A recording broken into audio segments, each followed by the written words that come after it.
O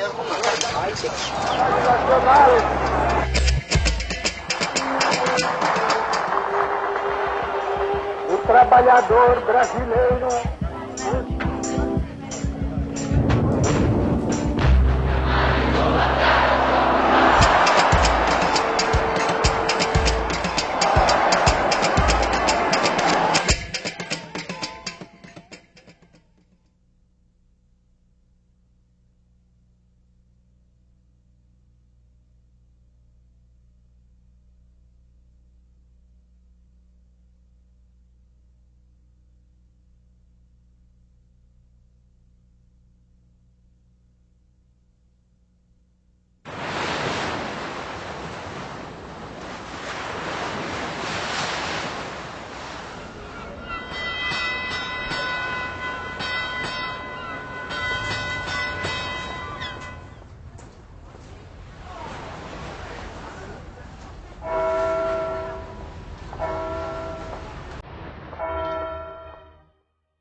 Portugal foi pioneiro na expansão marítima por várias razões.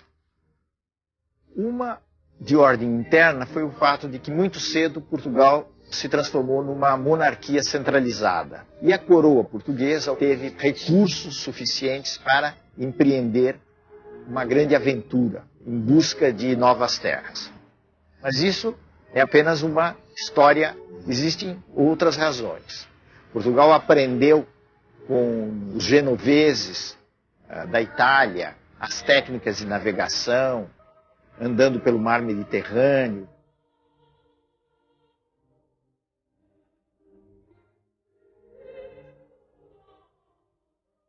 A outra coisa é a posição de Portugal, que fica ali no Atlântico, numa espécie de ponta, vamos dizer assim, não em linguagem de geógrafo, mas em linguagem comum. É uma ponta da Europa. E isso facilitava que os portugueses se lançassem pelo Atlântico afora em busca de novas terras.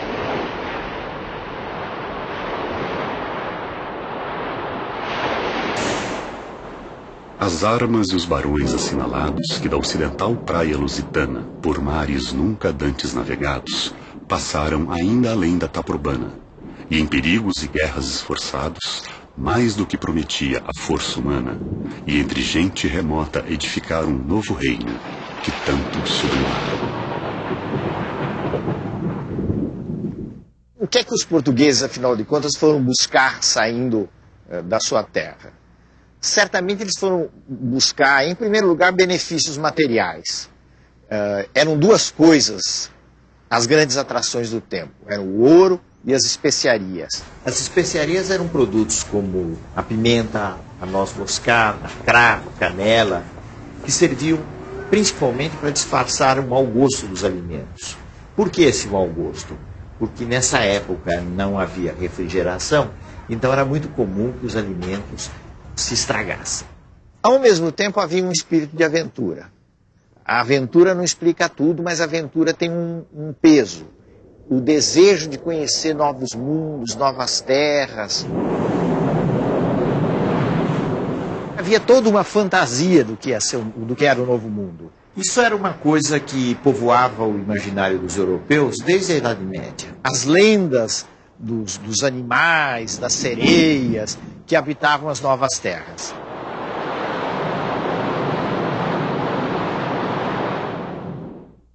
As expedições portuguesas pelo mar eram expedições muito avançadas tecnicamente para as condições da época.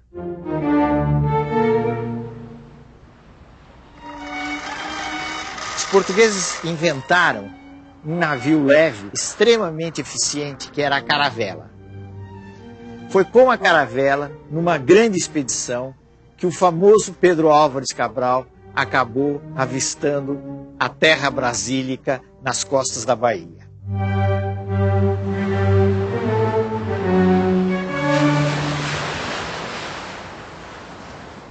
E assim seguimos nosso caminho por esse mar, sempre para diante, até terça-feira das oitavas de Páscoa, que foram 21 dias de abril que topamos alguns sinais de terra, ervas compridas a que chamam de botelho. E a quarta-feira seguinte pela manhã, topamos aves, e à tarde ouvemos vista de terra. Um grande monte, muito alto e redondo, com outras serras mais baixas a sul dele e de terra chã, com grandes arvoredos, ao qual Monte Alto o capitão pôs o nome, o Monte Pascoal. E a terra de Vera Cruz. Então, essa chegada, podemos dar certo que foi uma coisa impressionante.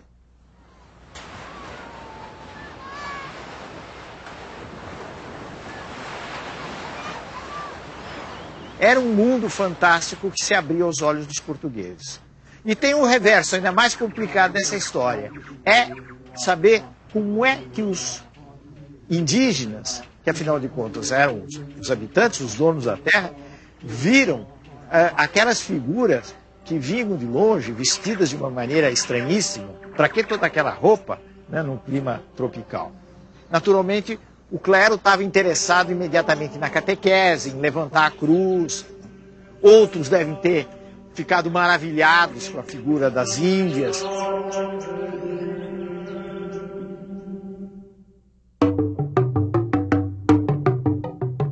Os quadros que são feitos da chegada, que foram feitos muito no século XIX, refletem uma maneira de ver essa descoberta que pode estar muito longe do real, porque é a maneira de um pintor do século XIX.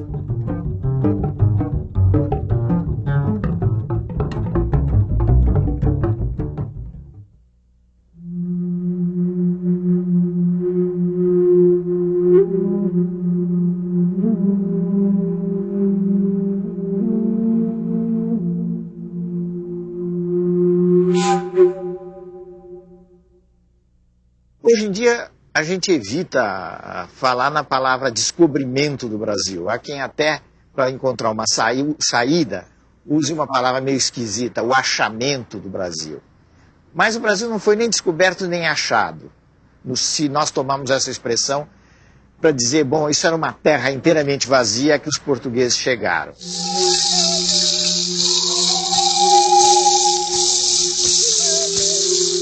Na realidade, essa era uma terra ocupada, e era ocupada pelos índios.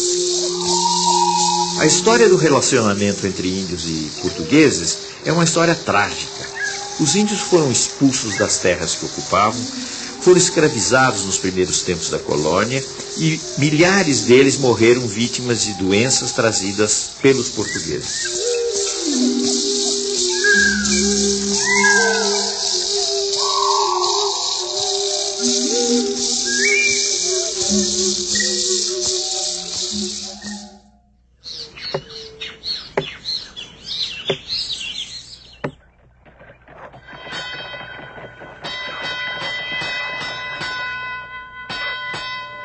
Esse Brasil dos primeiros tempos, dos anos 1500, 1600, pode ser definido, melhor do que qualquer outra coisa, por uma frase de um cronista importante do Brasil, que foi Frei Vicente de Salvador.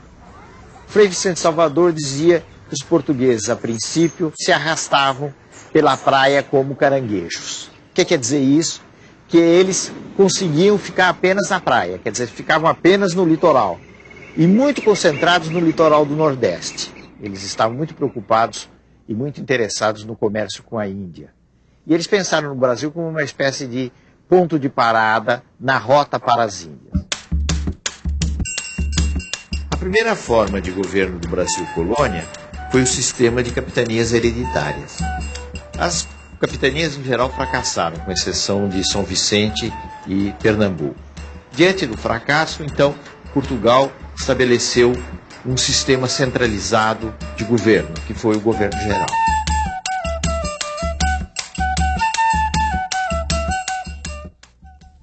Quando os portugueses chegaram à conclusão de que era preciso dar um ganho econômico ao Brasil, eles se concentraram principalmente na produção de açúcar, plantando a cana-de-açúcar.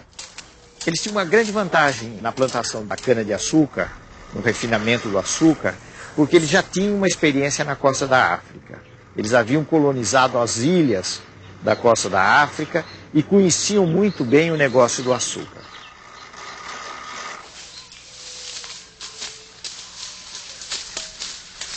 Só que para tocar uma grande fazenda de cana, eles necessitavam de braços. E não havia, na realidade, atração por parte do povo português para atender às necessidades de um trabalho dessa natureza, que seria inevitavelmente um trabalho quase escravo. Então era preciso, de alguma maneira, encontrar uma saída para o problema da mão de obra. E foi aí que os portugueses começaram a utilizar os índios e depois a explorar o tráfico africano.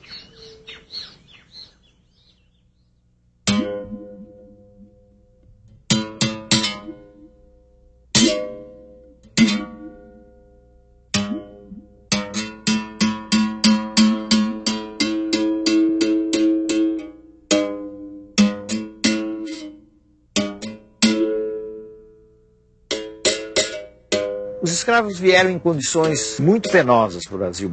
Morria muita gente na travessia da costa da África para o Brasil.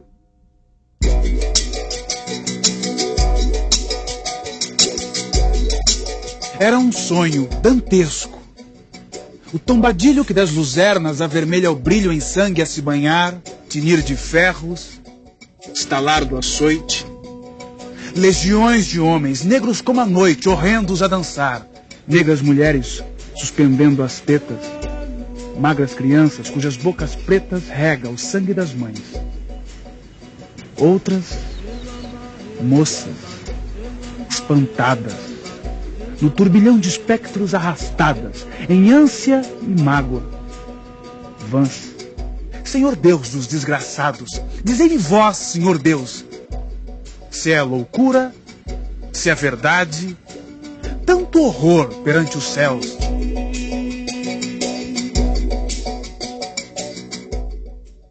Chegando aqui, eles, em geral, ficavam muito perdidos do ponto de vista da sua organização, nos primeiros tempos. Porque eles vinham de várias regiões da África, eles muitas vezes não se conheciam, e isso era incentivado pelos senhores que não queriam que os escravos tivessem algum grau de organização.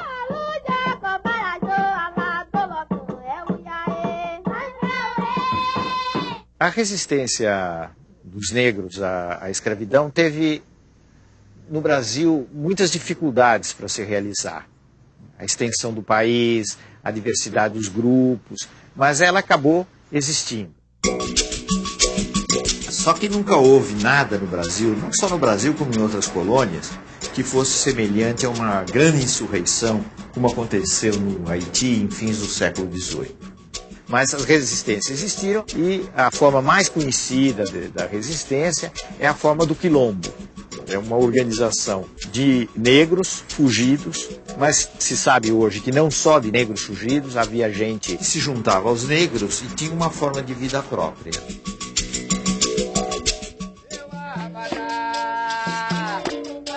A gente deve lembrar uma coisa, que o escravo era importante não apenas como mão de obra para as fazendas, que o negócio comercial de traficar com escravos era extremamente importante. E em certos períodos da história brasileira, muitas riquezas foram geradas simplesmente no comércio de escravos e não na produção baseada no trabalho escravo.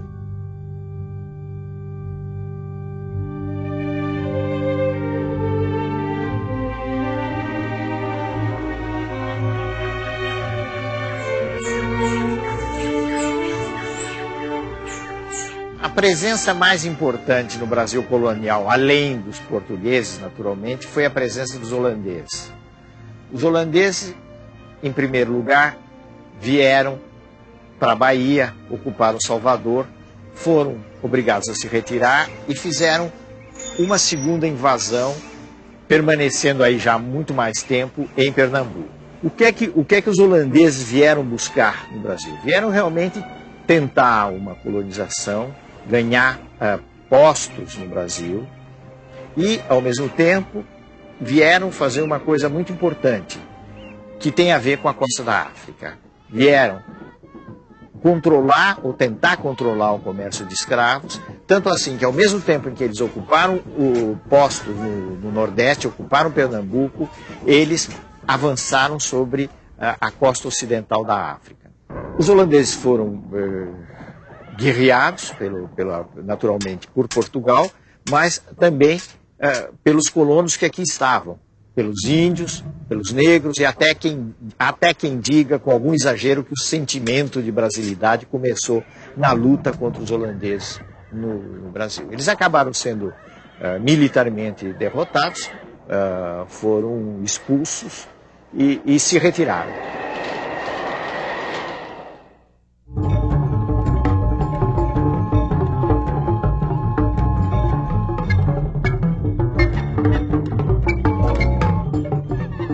O Brasil do século XVII ainda é um Brasil pouco explorado. Era um Brasil atrasado, um Brasil mais indígena. O caso de São Paulo, por exemplo. O que era São Paulo? São Paulo era uma terra de gente rústica, os famosos bandeirantes, que viviam de avançar pelo sertão, apresar os índios, conquistar território para a coroa portuguesa. Os bandeirantes desempenharam um papel muito importante nesses avanços no interior do Brasil.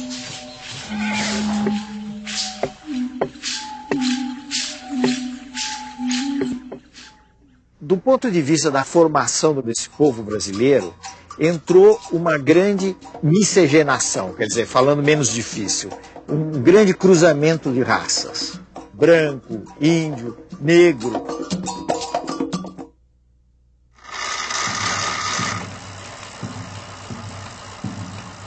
Em meados do século XVIII, mais ou menos, finalmente os portugueses quebraram uma frustração muito grande que eles tinham com os espanhóis.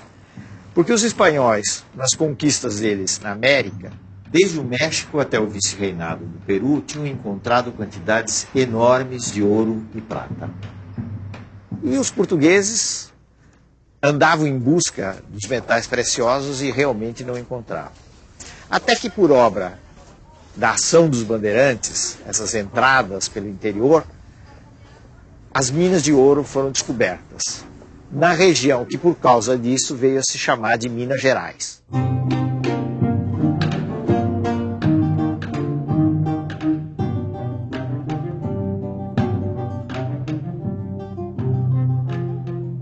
Do ponto de vista da sociedade, nós temos a primeira experiência de grande imigração branca para o Brasil. Quer dizer, os portugueses não se interessaram pelo açúcar, muito menos por entrar pelo sertão adentro, né? Mas quando se soube que havia ouro no Brasil, metais preciosos no Brasil, diamantes no Brasil, houve uma imensa corrida em busca do ouro para o Brasil de imigrantes vindos de Portugal.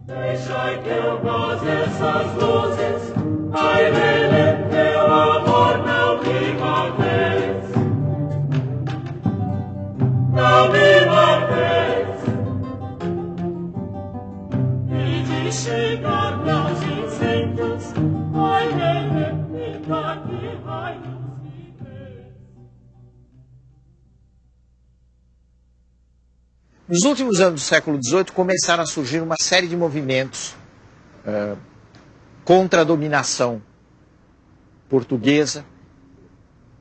Dizer que eram movimentos de independência talvez seja um pouco exagerado. Desses movimentos, apesar de haver outros muito mais populares do que a Inconfidência Mineira, a Inconfidência foi a mais importante, foi a que teve a maior repercussão. Basta ver a atitude que a coroa teve. A coroa montou um grande processo, condenou várias pessoas à morte e, no fim, acabou fazendo uma encenação espetacular com o enforcamento de Tiradentes.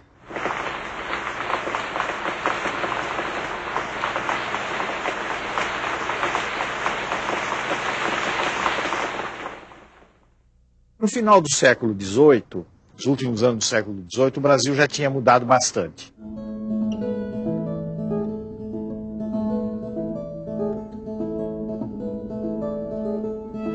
A gente já pode dizer que os portugueses não se arrastavam pela costa como caranguejo. Já tinham avançado para colonizar o país. Não era ainda o Brasil de hoje, mas era alguma coisa que, na sua fisionomia de território, se aproximava do Brasil de hoje.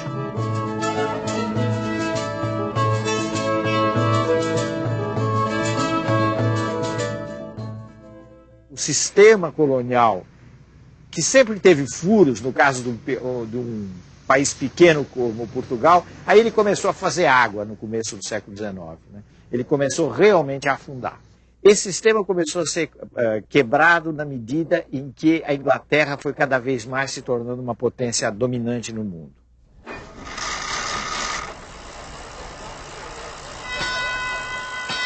Os ingleses começaram a se desinteressar do tráfico de escravos, não é porque eles tinham razões humanitárias, de repente, para acabar com o tráfico de escravos, mas porque a mão de obra livre começou a se tornar mais interessante, livre entre aspas, porque as pessoas eram bastante exploradas, mas de qualquer forma já não tinham mais a condição de escravos. Então, nesse sentido, o sistema colonial que trazia embutido com ele o controle, o monopólio de um comércio de escravos, também começou a fazer água, começou a quebrar. E começaram a entrar as ideias de liberdade de comércio, de liberdade de expressão, de abertura de todos os portos, de todos os polos do mundo. Tudo isso veio junto com o movimento de, pelo menos, autonomia das antigas colônias.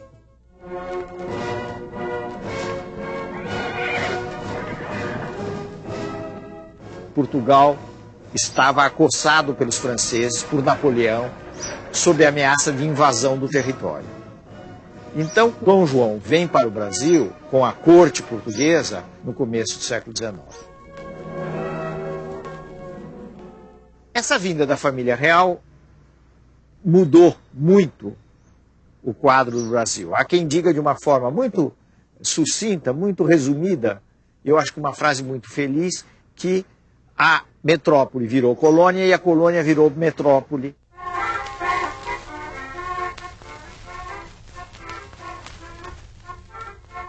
Houve uma transformação no plano da arquitetura, da habitação, no plano dos costumes, enfim, uma série de coisas na vinda de pintores que vieram embelezar a corte. No plano das relações internacionais, um dos fatos mais importantes da vinda de Dom João VI é o reconhecimento, com todas as letras, da liberalização do comércio internacional.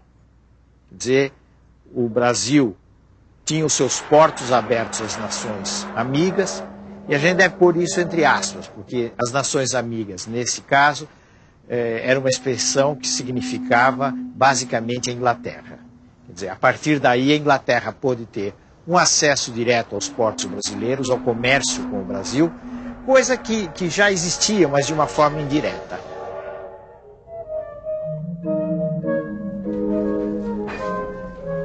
Dom João VI foi uma figura muito ridicularizada na história brasileira, até recentemente em novelas, etc. Como um rei que comia não sei quantos frangos, que era meio tonto, etc. Ele tinha essas características, mas ele não era nem tão tonto assim, nem tão bobo assim, porque realmente ele conseguiu realizar essa passagem de Portugal para o Brasil e ter uma presença efetiva aqui no país, no que viria a ser um país independente. Inclusive, ele resistiu muito a voltar para Portugal, acabou voltando em determinadas circunstâncias e deixando como regente o seu filho, como todo mundo sabe, que foi o nosso Dom Pedro I, Dom Pedro IV, lá em Portugal.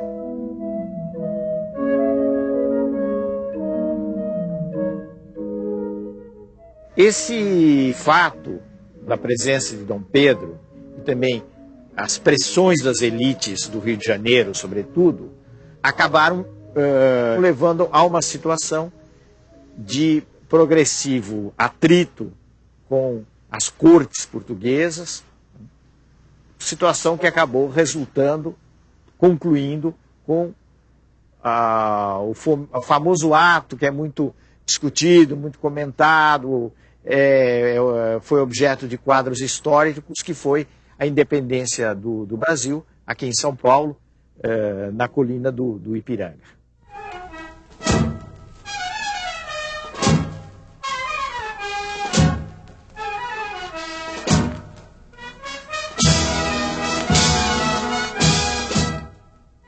No processo da independência brasileira, que afinal de contas acabou se realizando em 1822, existem duas linhas. Uma linha mais revolucionária, mais de transformação. Existe uma outra linha, que é a linha bastante conservadora, que é a linha daqueles que querem fazer uma transição transada, quer dizer, uma transição sem muitos abalos.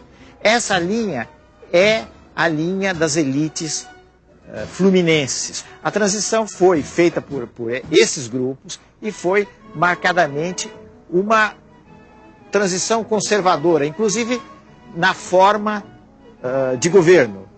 Nós temos que lembrar que o Brasil se constituiu numa monarquia entre repúblicas. Todos os outros países da América Latina se tornaram repúblicas, mas no Brasil houve uma continuidade monárquica.